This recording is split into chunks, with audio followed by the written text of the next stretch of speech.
Iran ने दुनिया की सबसे ताकतवर देश अमेरिका को झुकने पर मजबूर कर दिया है। क्या यह सिर्फ एक सीज फायर है या फिर कूटनीति की खेल में ईरान की बहुत बड़ी जीत है?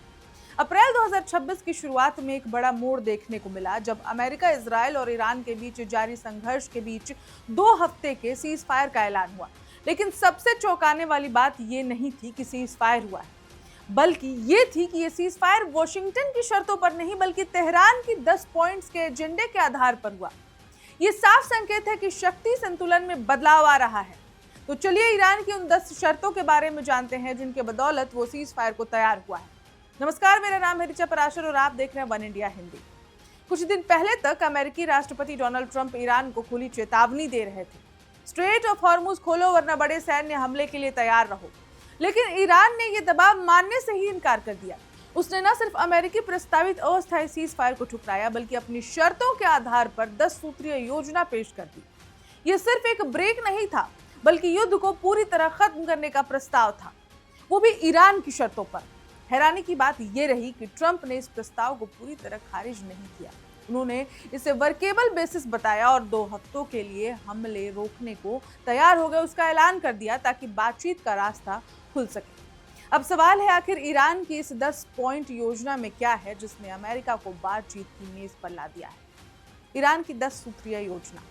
सबसे पहला, ईरान के न्यूक्लियर प्रोग्राम और यूरेनियम एनरिचमेंट के अधिकार को अंतर्राष्ट्रीय मान्यता मिले। दूसरा, अमेरिका और उसके सहयोगी देशों द्वारा लगाए गए सभी आर्थिक प्रतिबंध पूरी तरह हटाए जाएं। तीसरा, स्ट्रेट ऑफ हॉर्मुज पर ईरान का पूर्ण नियंत्रण स्वीकार किया जाए बिना किसी बाहरी हस्तक्षेप के। चौथा, अमेरिका और उसके सहयोगी पश्चिम एशिया से अपनी सैन्य मौजूदगी कम करें या फिर हटाएं। पांचवा, ईरान और उसके सहयोगियों पर होने वाले सभी सैन्य हमले तुरंत रोके जाएं। छठा, क्षेत्र में ईरान के सहयोगी समूहों को वैध राजनीतिक भूमिका दी जाए। सातवां, युद्ध के दौरान हुए नुकसान के लिए ईरान को आर्थिक मुआवजा दिया जाए। आठवां, भविष्य में किसी भी तरह की सैन्य कार्रवाई से पहले कूटनीतिक समाधान को प्राथमिकता दी जाए। नौवां, क्षेत्रीय सुरक्षा के लिए एक नया बहुपक्षीय ढांचा तैयार किया जाए जिसमें ईरान की भूमिका अहम हो। 10वां, इस पूरे समझौते को अंतर्राष्ट्रीय गारंटी दी जाए ताकि कोई पक्ष इसे तोड़ ना सके। तो ये थी ईरान की वो 10 पॉइंट्स जिसके आधार पर सीज फायर को लागू किया गया है। ये योजना साफ तौर पर एक मैक्सिमम लिस्ट प्रस्ताव है, यानी हर प्रमुख मुद्दे पर ईरान अपने पक्ष को मजबूत करना चाहता है। खास तौर पर स्ट्रेट ऑफ हॉर्मुज का मुद्दा बेहद अहम है क्योंकि यही वो रास्ता है जहां से दुनिया का करीब 20% तेल गुजरता है। अगर इस पर ईरान का नियंत्रण मजबूत होता है तो इसका सीधा असर वैश्विक अर्थव्यवस्था पर पड़ेगा।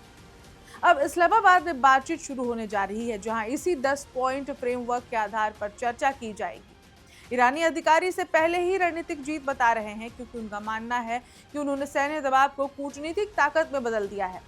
लेकिन तस्वीर अभी पूरी तरह साफ नहीं है। ये सिर्फ एक अस्थायी सीज फायर है, कोई स्थायी समझौता नहीं। आने वाले दिनों में बातचीत का नतीजा ही तय करेगा कि ये शांति कितनी लंबी चलेगी। फिलहाल इतना जरूर साफ है, ईरान ने इस संघर्ष में एक बड़ा संदेश दे दिया है कि आज की दुनिया में सिर्फ सैन्य ताकत ही सब कुछ नहीं होती बल्कि सही समय पर कूटनीतिक चाल चलना भी उतना ही अहम है। इस खबर में इतना ही, लेकिन ईरान ने जो 10 पॉइंट्स दिए हैं अमेरिका को, जो शर्तें दी हैं सीज फायर के लिए, युद्ध रोकने के लिए कुछ दिनों को, उसके बारे में आप क्या सोचते हैं? कमेंट करके जरूर बताएं और अपडेट्स के लिए देखते रहें one India. Subscribe to One India and never miss an update. Download the One India app now.